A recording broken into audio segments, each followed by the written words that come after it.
এবছর এত গরম পড়েছে, এখনো বৃষ্টি হলো না।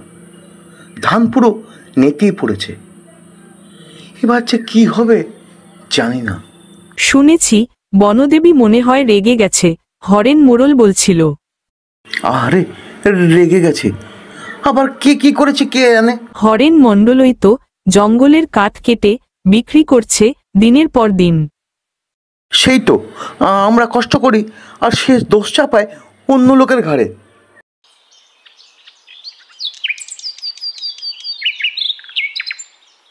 এই গরিব চাষিরা কিছুই পারে না, এটা বনদেবীর দোষ।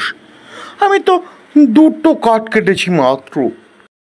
কিন্তু মোড়ল মশাই, এই গাছগুলো কাটার পর থেকে তো নদীতে জল শুকিয়ে গেছে।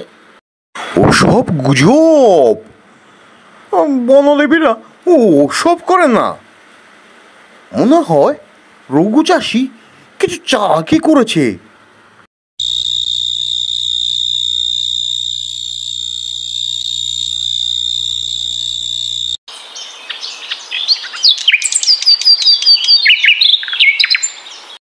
না, আমি বনদেবীর কাছে গিয়ে ক্ষমা চাইব। তোমার ওপর ভরসা আছে, তবে সাবধানে থেকো। দেবীর যদি মেজাজ ভালো হলে আমাদের জন্য একটু বৃষ্টির আশীর্বাদ চেও।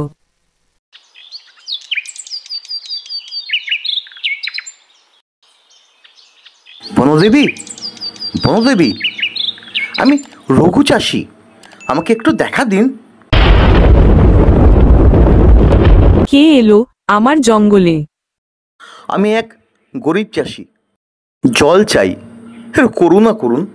তোমরা গাছ কাটো, পশুকে তাড়াও, আবার জল চাও, লজ্জা করে না?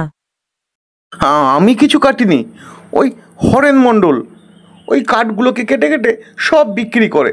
সব দোষ ওর, আর দোষ চাপায় আমাদের উপর। ঠিক আছে, সত্য মিথ্যা যাচাই করব, তবে একটা শর্তে জল দেব তোমাদের। শর্ত? কি শর্ত? তবে তোমাদের গাছ লাগাতে হবে, যদি 50টা গাছ বাঁচে তবে আমি বৃষ্টি দেব। আমি কথা দিচ্ছি মা।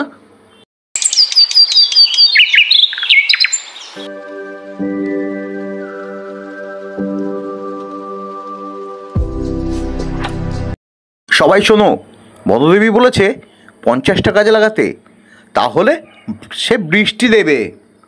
গাছ লাগিয়ে বৃষ্টি, বুঝলো কি? হরেন মণ্ডল, তুমি জঙ্গলের কাঠ ফেরত দাও। চলো রঘু, আমরাই শুরু করি।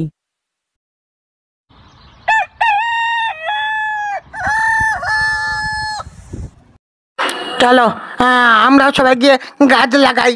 সবাই আস্তে আস্তে করে অনেক গাছ লাগালো।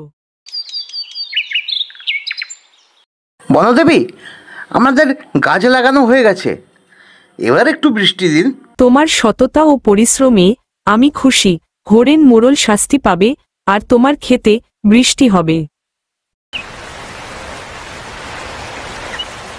বন দেবী খুব দয়াবান, সবাই এবার বুঝছো, প্রকৃতিতে জল না রাখলে প্রকৃতিও রাগ করে।